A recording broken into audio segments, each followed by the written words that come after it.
Hello everyone again. Uh, I am Dan Mayday, and I am here to introduce Kate Minniti. Sorry if I mispronounced your name again. I will get it right by the end of the conference here. But Kate is going to be our first presenter here for Hit Points in History.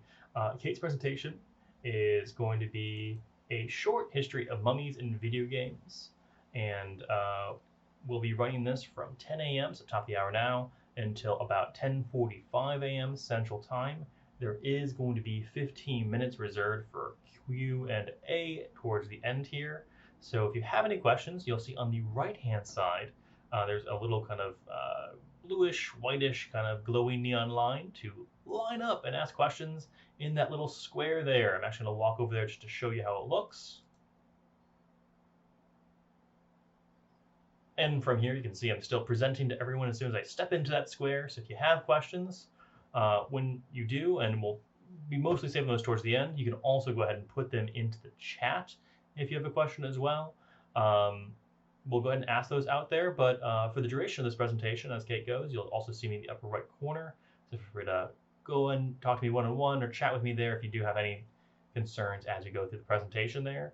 And just like all the other presentations here for Hit Points in History, we'll be recording this for everyone to watch, available on YouTube after the end of the conference in the future. So thank you all for coming here to Hit Points in History 2024. Without any further ado, Dr. Minniti, go ahead and get started. Tell us about mummies.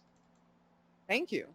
Thank you for the introduction. Don't worry about mispronouncing the last name. Italians do that too. So I'm not going to hold anyone responsible for that. So as in every single, virtual conference ever, I'm going to share my screen and you're going to tell me if you can see my screen because that's what happens. Okay. So you should see my presentation. Let me turn on my camera again so you can also see me in theory, pretty much in theory. You should see both of them. So Okay. we are So seeing your video. We are seeing your presentation. great. We don't see your notes. Perfect. Take it away. And you can hear me? Yeah, Great. very just fine. Fantastic. So I'm going to start my timer here. So thank you for having me, everyone. And thank you for being here early in the morning for some of us. Um, so I will present only for some of us. So I will present a short histories of mummies in video game.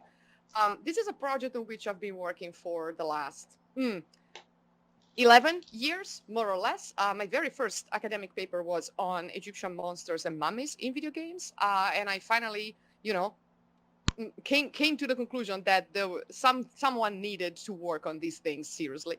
And so I created a database. It is a work in progress. I am clearing, the data. I stopped collecting data around mid 2023 because I had to stop somewhere.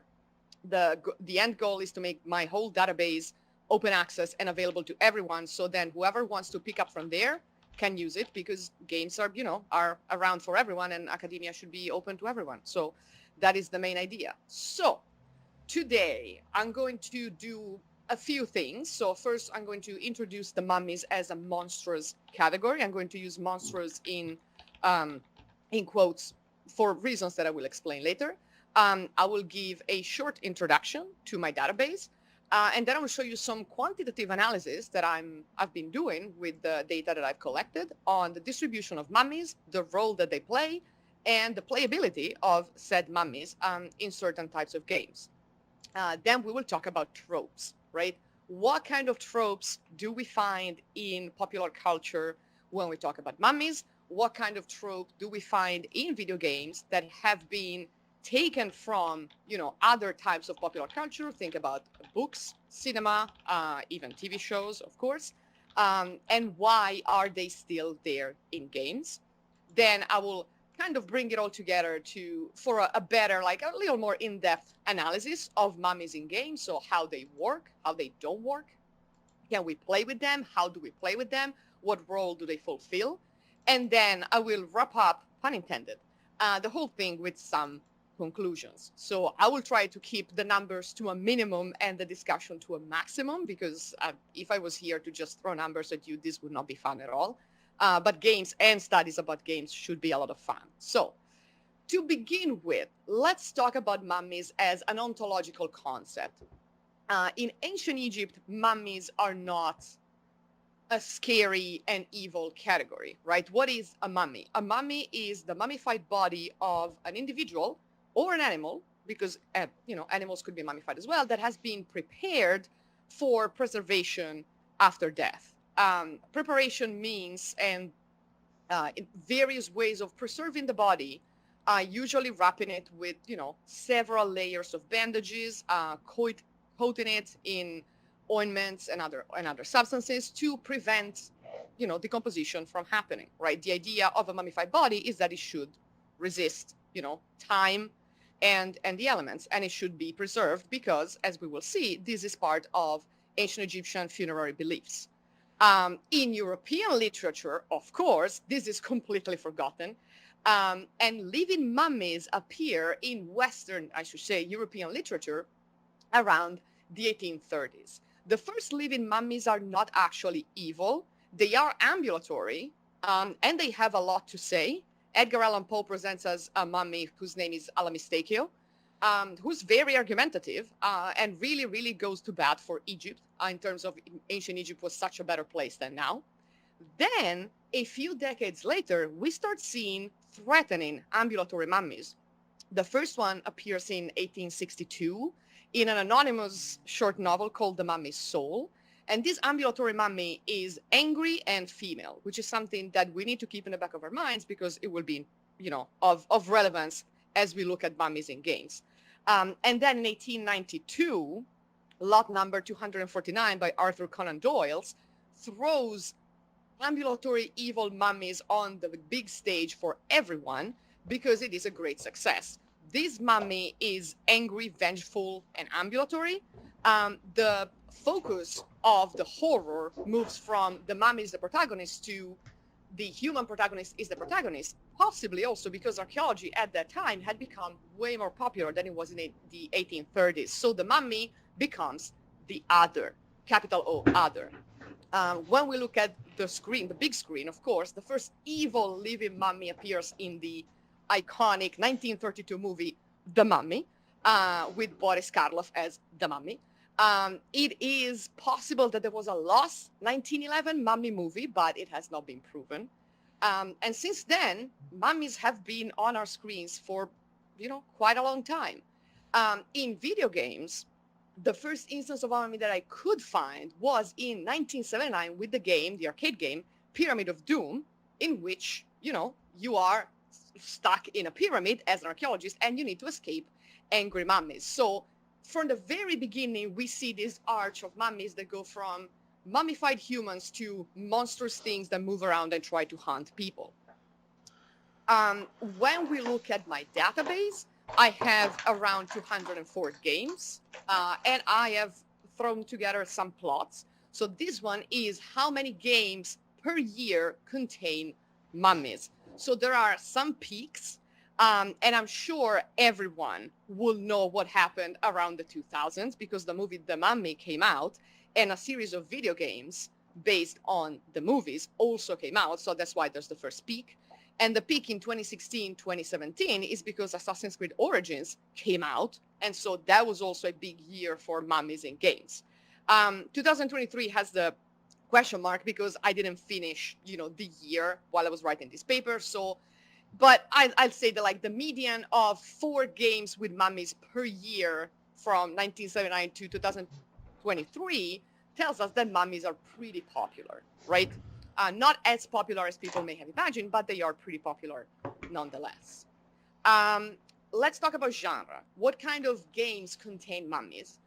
The vast majorities are RPG games, right? Role-playing games, games in which, in theory, the players should be able to choose their character's aspect, behavior, make choices, and sometimes fight enemies or recruit creatures. And mummies appear in droves in these. The second most popular category, of course, is action adventure, in which mummies usually appear as either enemies that you need to defeat or from which you need to escape. Platform and adventure games, more or less the same.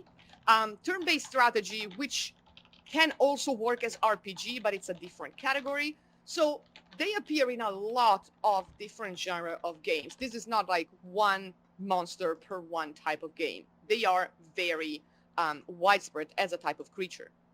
And this is a very important thing that I found. Mummies mostly appear alone.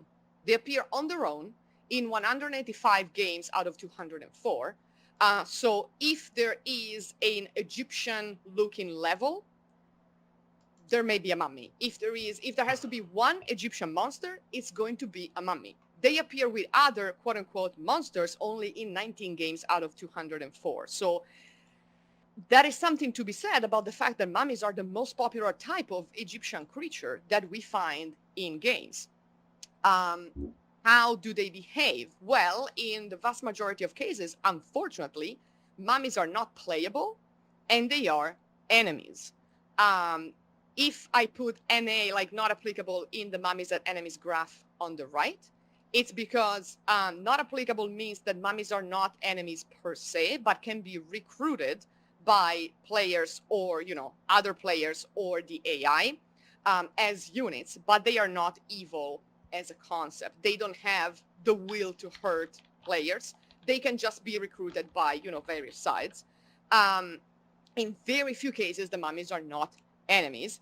And in very few cases, the mummies are playable as protagonists, but they are playable in, 62 games because, of course, if you can recruit them, then you can play with them, right? You can control them. And in 142 games, you cannot even recruit them, right? You're just trying to avoid them or kill them. There's not a lot there. Let's talk about virtual Egypt then, right? Because if there is a mummy, you might rightfully assume that this mummy is put in an Egyptian context. Not so. Games that have Egyptian areas or levels are the minority, 68 against 136 that have no Egyptian areas or levels, and yet mummies still appear, right? So then you may ask, are these games set exclusively in Egypt? Absolutely not. Most games are not set in Egypt, like at all. Only 47 of them are actually set in Egypt. And even better, are any of these games actually set in ancient Egypt, where there would be a reason for mummies to be there? And the answer is absolutely not. Only 8 games are openly set in pharaonic Egypt, which means like Egypt from pre-dynastic to Roman Empire, let's say. And the rest of them are actually not set in pharaonic Egypt. So we have mummies that have been extrapolated from their normal expected context and just appear as signifiers of Egypt. If you need to signify Egypt in a game, you throw a mummy at there, right? The other thing that you can use is a pyramid, and sometimes they are combined. So if there is an ancient Egyptian quote unquote area, it's usually going to be a desert with pyramids and with mummies, right? You cannot escape from that. So let's talk about tropes. What do mummies look like in video games? Essentially, they are reanimated beings, so they don't behave as bodies. They are beings. They move around, right? So they can be reanimated as guardians of tombs, temples, or sacred/magical objects. So the idea is that people are defiling a sacred space in which these mummies are, and they need to be punished for it. And these mummies are coming out to punish, the perpetrators of the defiling, which is a very old trope. Think about, the mummy's curse and like Tutankhamun's curse, or like the fake curses against people who would defile ancient Egyptian tombs, right? It's a very old trope. Mummies can be reanimated by others for nefarious purposes. So people can create mummies, evil mummies that will come out and hunt down the protagonist. Or in some of the tropes, they are reanimated because whoever does the reanimation loved them in a past life and wants their lover to be back with zero agency from said mummified lover. They can be reanimated as a curse. So instead of, being granted eternal rest, they have to come back and serve as vengeful guardians. A classic, right? Curses, Egypt, mummy. I'm sure you can see the Orientalism in there. Or in video games, this is the plot twist, they can self-reanimate to obtain arcane powers or fight. This is, for instance, the case of the Tomb Kings in Warhammer 2. It's a whole race of people that have mummified themselves and then reanimated themselves to obtain mystical powers, right? Incredible. Mummification can be contagious. Some of these mummies catch players and mummify them. This is, for instance, the case in The Legend of Zelda. You have the Gibdos, which are essentially Egyptian mummies that can mummify people when they catch them. And the most important thing is that game mummification is pretty shoddy. All of these mummies are decomposed. You can see pieces of their bodies, and they're usually brown, green, gray, non-natural colors. There's usually bandages, hanging from the body. They're usually dirty. All of these are elements of horror tropes and not what mummification would look like, right? So let me show you some examples. These are the earliest mummies. We are in the 80s. Look at these mummies. I mean, they have their bandages just flying around behind them. If we go a little forward in time, and thank you to whoever put together the evolution of the mummy, Might and Magic, incredible, fantastic. All of these mummies are moving, angry, and looking pretty shoddy, right? The ones in tibia, which are at the bottom, at the center, are actually putrid mummies. So they are putrefied mummies, and they're not really what a mummy should be. These are some examples of hordes of mummies, right? We have this concept of the multiplication of the monster, which is something that we see a lot with monsters from actually the classical tradition. Think about minotaurs. Instead of having a single mummy, we have a race of mummies, and then we have hordes of them that can attack. And if you look at all of these, the center is, of course, Diablo 2. Top right are the Tomb Kings, and the bottom is Final Fantasy. Once again, all of these mummies are made with the same mold. They're gross. They are poorly mummified, they're monstrous, and usually they stink, right? They have all these elements of body horror and unpleasant feelings. Even royal mummies are not escaping this. You can see the mummies here from Assassin's Creed Origin, Curse of the Pharaohs. You have Akhenaten in the center and Nefertiti at the right. All of these bandages are going places and they're not staying on. And what you can see under the bandages is a decomposed body or a monstrous body, right? Bottom left, we have two mummies from Tibia, Arkhotep, who is the high priest, and Mahatheb, who is also one of these putrid mummies. Then we have one of the kings of the mummies down there, which is also being subject to questionable bandages. And then we have at the top left Tutankhamun himself, but you can see that his skin is still not quite right? And I mean, his eye look more human than usual, but still he's somewhat uncanny. We have mummies as protagonists in very specific cases. So we have them in games that are not quote unquote serious, right? In Disco Tomb, these mummies are reanimated because they want to party. You can see that underneath the bandages, they have, the glowing sticks for parties and ravings. And the whole game is about raving as a mummy. Incredible, fantastic, no notes. Still weird. In The Awakening of Mummies, you actually play as a mummy trying to escape, you guessed it, a pyramid. And these mummies are really cute, but also they're still kind of uncanny. Immortal Redneck is a weird game in which you play as an American who's been mummified, American redneck who's been mummified, and you can still see the bandages flying around. Then top right, that's one of the mummies in the Lego game. It's green underneath the bandages, right? Why is it green? It should be at least a shade of brown, not green. And then of course, top right, that's the protagonist of Master, which is kind of decomposed but also sexy, which is one of the tropes that we will see a lot. So let's talk about tropes. So these mummies are usually guardians, cursed, or objects of desire. Where does this come from? Well, of course, from Western European literature and movies, right? So we have several publications that describe ambulatory mummies as evil and mean, and also describe their bodies as being rotten and decomposed and their bandages falling apart. The one on the right is an illustration from lot number 249, in which the mummy is also incredibly strong and he's, throwing a man.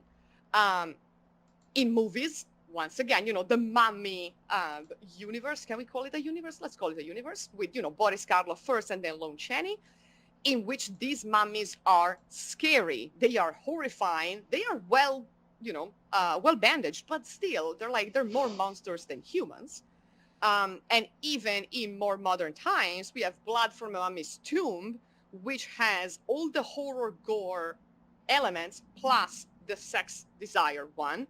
The mummy movies have, a scary mummy enemy who also becomes a not half bad looking man when he's not mummified anymore.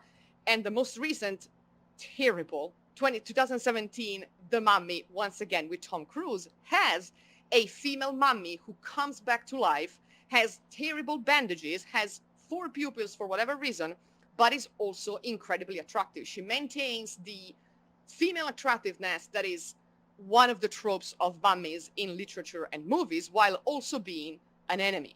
So these are ancient tropes. So game mummies are usually rotting or smelly. Their bandages can be loose. They can be evil, scary, sexy, or all of them together. They move. They are cursed, or they can throw curses.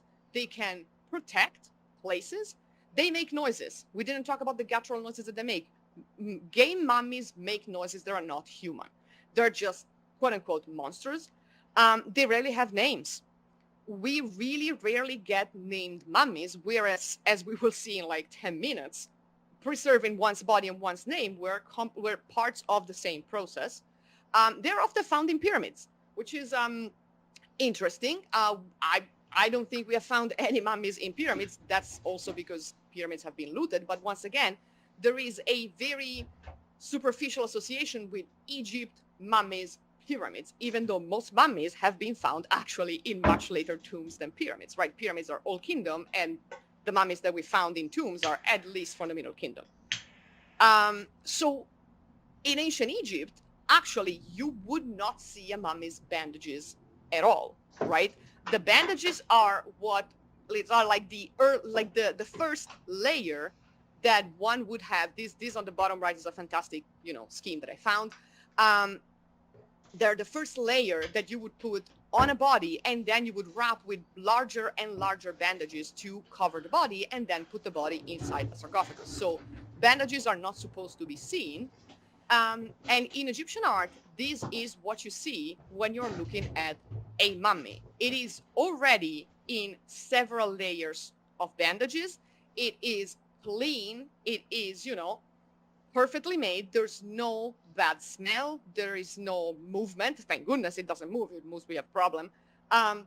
There's no evil connotation or scary connotation. It is actually, a person that you loved in life that is deceased and has been prepared for the afterlife. The whole point of a mummy is that one's body and then name and other parts of the self will be preserved, which is why it's very funny in a sad way that most video games mummies do not have their names, because actually preserving one's body and preserving one's name were paramount to preserving one's essence in the afterlife for ancient Egyptians. So the real mummies were made to preserve the body. Their bandages were tight. Being mummified for the people who could afford it, let's put it this way, was part of the life cycle. It was not a scary thing, and certainly not a sexy thing, right? Ancient Egyptian mummies should not move, should not curse or be cursed, should not make noises. Their names should be preserved, and they should ideally be in a tomb. So if we look at the two things side by side, we can see that these two ways of conceptualizing a mummy are antithetical. On the one hand, we have the Egyptian beliefs that mummies were just people who had been prepared for the afterlife, and they were supposed to be clean, desiccated, right? No bodily fluids or juices should be left, because that was one part of the mummification process, and that is a way to prevent decomposition and to prevent the body to turn into what game mummies usually look like, right? So we have a mirror image of what a real mummy is, put together with all of the tropes that have been derived from centuries of Western European literature and movies. This is not a human being anymore. This has become a monster, right? Video game mummies are often ontologically transported from the world of human beings into that of monsters. What does this mean? It means that they are losing all of the things that make them human, right? They lose their name. We very rarely get names. If we get names for game mummies, they're usually royal mummies. Commoners or like anyone who's not royal, no name, right? None of that. They are usually presented as a race of beings, so which is what usually happens for monsters and not for humans, right? You don't create humans in series if you want to fight. Like you can create like fighters, you can create like classes of humans that serve as fighters, but the idea of a horde of monsters, a horde of mummies, is something that happens with creatures that have lost their humanity. They don't behave like humans at all. They don't behave like mummies at all. So they've been transported from one place to the other. So is this because all of these tropes that have been taken from Western European literature and movies are still alive and well in games? Yes and no. So mummies have been present in games since 1979, and they are very popular. They appear alone in the majority of games and alongside other creatures. They appear in Egyptian-themed areas, even when games are not set in Egypt at all. So they are an immediate signifier of Egypt in video games. People see a mummy, people think Egypt, right? It's a reflex. We have been conditioned to that. Mummies are enemies in 131 out of 204 games, neutral or recruited in 47, and allies or protagonists in 26 games. And they are playable either as the protagonist or being recruited in 62 games. They are the protagonists in 8 games, but most of these games are recent. So we are seeing an upswing of playable mummies. Usually the mummies that one can play are not scary, they are funny. Even if they have uncanny elements, they are played for fun and for laughter, as opposed to in previous games when they were just scary beings. This doesn't mean that we are past that, because if anyone here has played Forewarned, you will know that those mummies are scary. Those are like the 1932 mummies in a 2021 game, right? There's no escape from that. So video game mummies are more monsters than human beings for iconography, because of all the tropes that we've mentioned, and for the role they fulfill. They are antagonists. They are evil, cursed, ambulatory mummies that make terrible noises, which is more or less what we've seen since 1872. Okay, so that's the 26th minute there, and this is the end of my presentation. So thank you.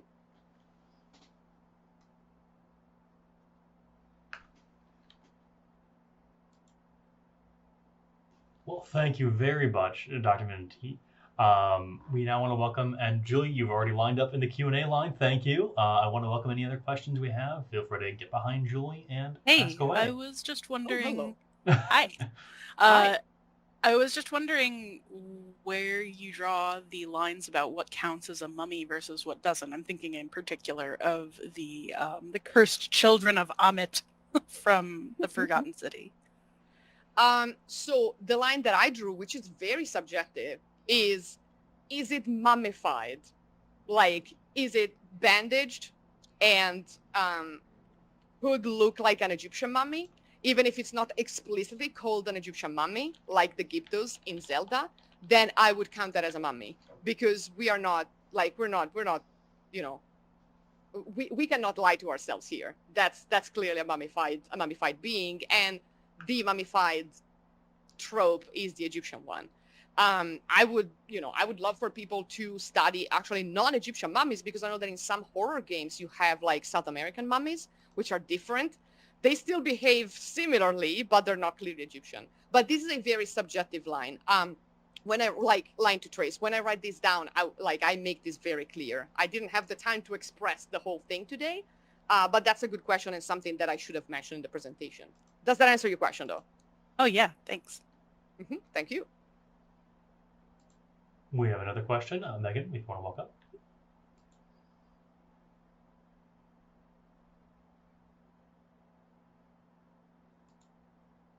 Megan, you're at the mic. I'm not sure if you're talking right now. We don't hear you. You are not muted. Oh, thank God. There we go. I thought it was me.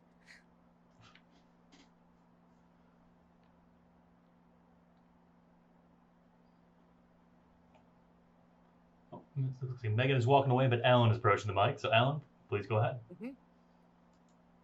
Hi there. Fantastic presentation. Thank you. I was wondering if you had a sense, both from your research and just in general, of what makes the mummies so popular as monsters to put into games, especially ones without direct ties to Egypt.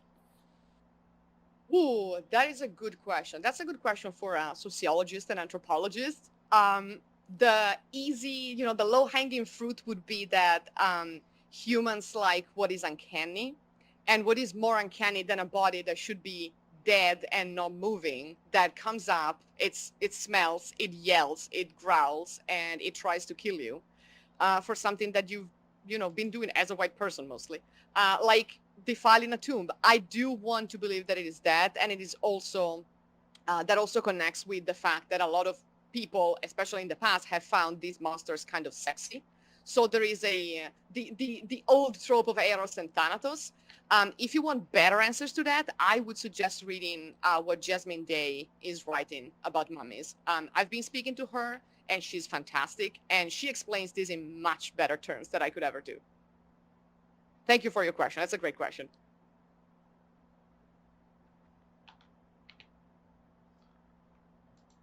Thank you, Alan. Thank you, Alan. So, any other questions we have from the audience?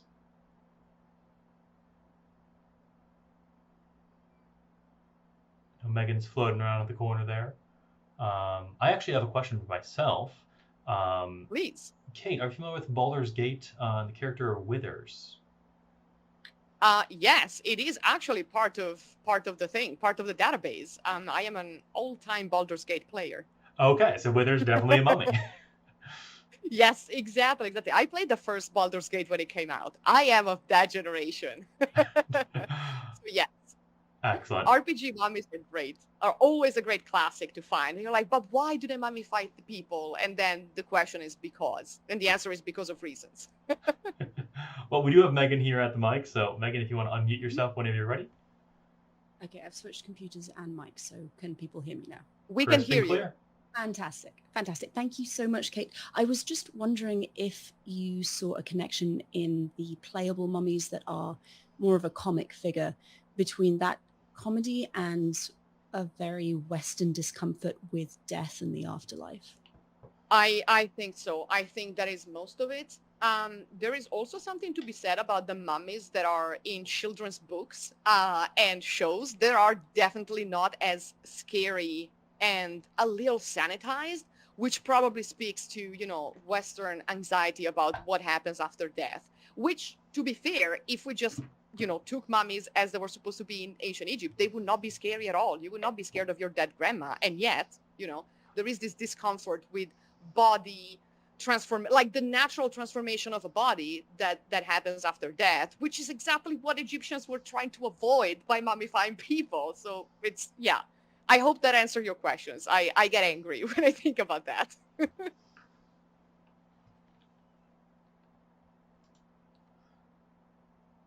Well, thank you, Megan, for your question. I see we also have A.M. Christensen who's approaching the mic there. Yeah, hi, Kate. That was awesome. I really appreciate that. Thank you. I was curious, and actually this sort of came out of the questions. Have you thought about, or do you see any sort of overlap or connection between mummies and zombies in games as a sort of revenant figure? Oh, that is such a great question. I thought about that, and then I told myself that I had to stop trying to expand my research. But that is also why I want to put my database online. So if people want to do that research, the mummy part is already going to be done, and they can work on zombies as well, on zombies alone, because definitely there is a connection there, because they're kind of like, where do you trace the line between a mummy and a zombie, right? Is it the bandages? is it the brain part of thing? Like, do mummies even want brains? But that's definitely something. I think that should be like another side of the monsters reception studies for games, and not just overlap, like not just overimposed over Egypt. But that's because my training is that of an Egyptologist. If people are expert on zombies in games, I would love to talk to them and collaborate with them. Great, thank you. Yeah, and I can't wait to see your database. I Thank had you. my video game students do a little project on Minotaurs, so I was also happy to hear you shout out Minotaurs. Yes. Oh my so- God. Thank you. But yeah, I look forward to seeing that and sharing that with my students. Thank you very much. Thank you.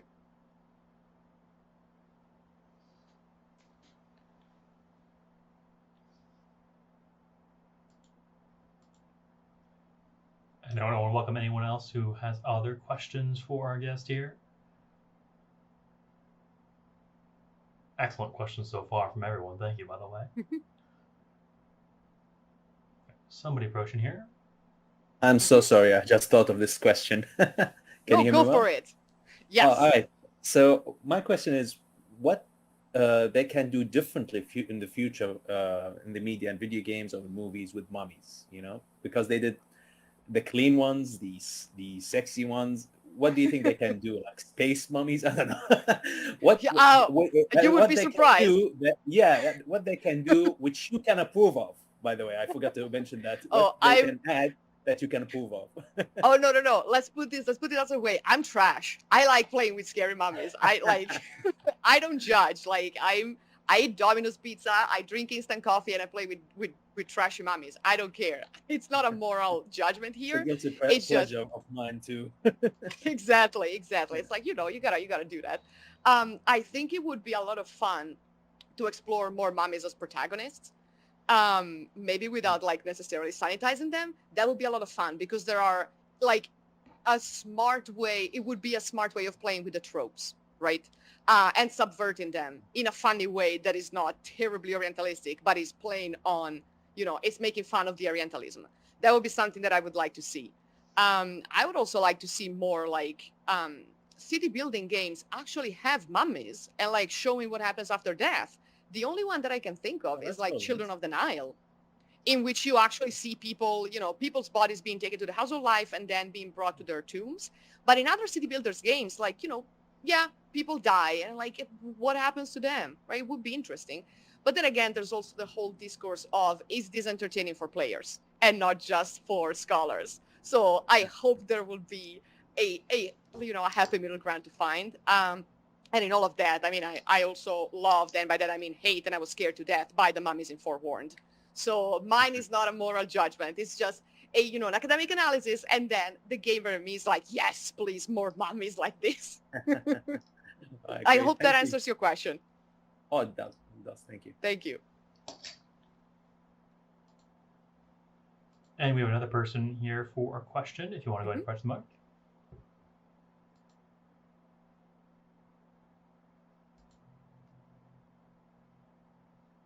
And Kai, we have you broadcast in the room here. You are on mute if you want to unmute yourself for your question.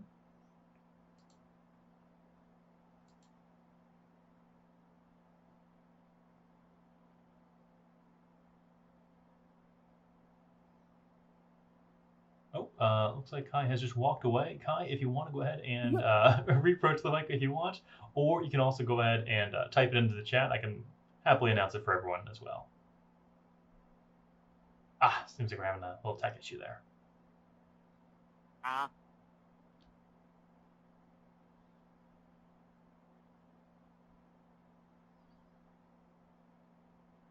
Well, as Kai is resolving that, again, feel free to go ahead and put your question in chat. We'll be happy to answer it that way. Anybody else who has questions, please approach the Q&A line and mic.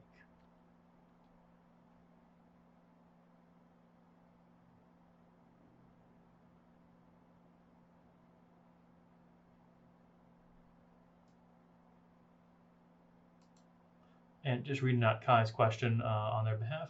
Hi, I was wondering if you knew of any examples of mummies from other cultures in games, Central American, Asian, etc. Yes, actually, I deliberately not looked at those. I think that there are at least a few mummies from Central America. Actually, there is like a very recent release that looked at Central American mummies. They look suspiciously Egyptian. Don't quote me on that, but they look suspiciously Egyptian, but I cannot think of the title. But yes, I've come around quite a few of them, and the tropes are still there, just not as orientalistic because the setting is different, but they're still angry, hunting people, defending tombs from defilers, and the whole 9 yards. But that would also be a very interesting project, like non-Egyptian mummies in game. I would love that. I would really like that.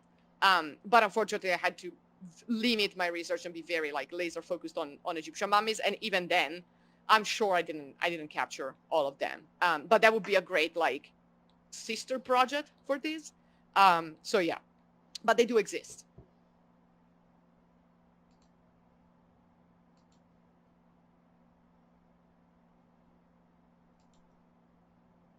And I just want to share a comment here from the chat.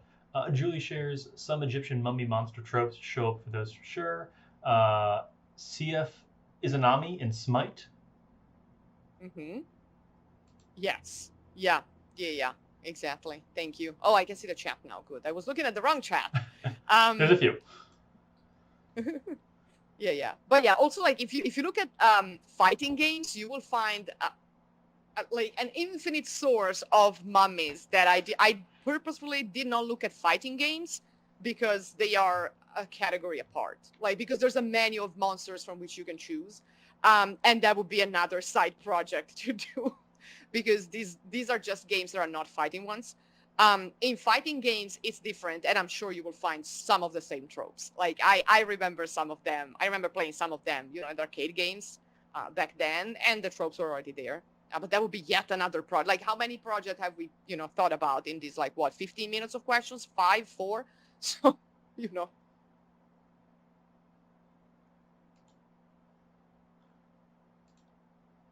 I actually have one other question myself. So clearly we're seeing a theme here. There's a lot of violence and kind of this dehumanization of mummies. We also have to be cognizant of the kind of sexy mummy stereotype.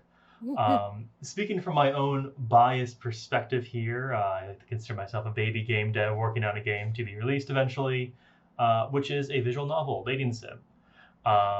And one of the unique things we're doing with ours is having this platonic playthrough, so it doesn't all have to be romance. So what I'm curious is, hypothetically, let's say I'm going to throw some developer dollars at this. I don't have any, unfortunately.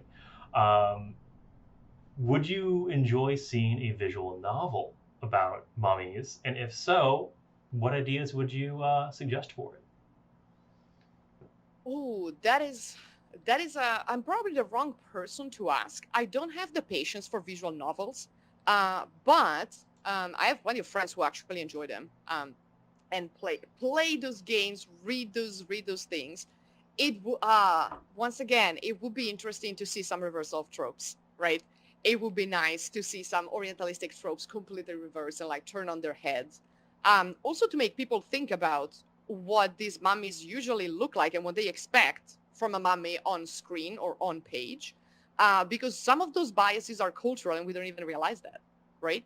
So I think that would be, if done well, that would be a smart way. But I am not I'm unfortunately the wrong person to ask that because I don't have the patience for visual novels. Sorry.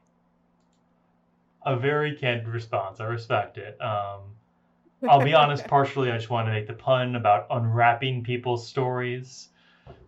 Oh, well, I mean, yes, we can dig and find more about people. Well, my goofy questions aside, I do want to welcome anyone else here who may have some.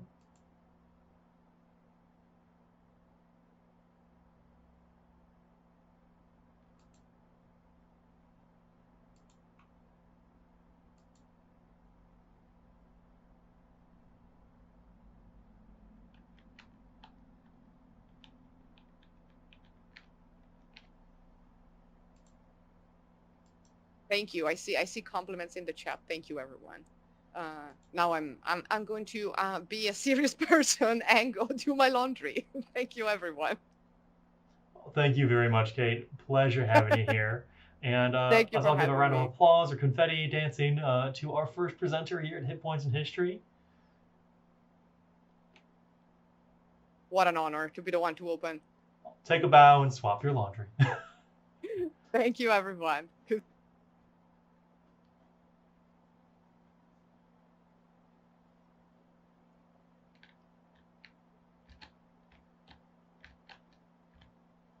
All right, well, everyone, thank you for joining us for our first presenter here at Hit Points in History. We are going to have our next presenter come up here in just about 13 minutes. So that'll be at the top of the hour, 11 a.m. Central Time. In the meantime, feel free to go ahead and walk around the space, talk with each other, meet some new people, network in our virtual hallways. You can check out those games we showed in the showcase before from the Hit Points in History Game Jam. But please, if you need to swap your own laundry, don't let the convenience of a virtual conference escape you. That's one of the great things. I am here sitting comfortably in a nice cardigan, collared shirt, and pajama pants, and hope that you are all also equally as comfortable in whatever is your preferred attire, blankets, cats, whatever you like to have. So go ahead, don't sit so tight, sit comfortably. And in just about 10 minutes here, we'll have our next presentation. And just as a little preview for what to expect here, this will be with Ahmed Alamin, and they are an indie game writer and developer, and will be talking to us about My Fatherland, a mystery that reveals history and myths. So that'll be coming up in just about 10 minutes.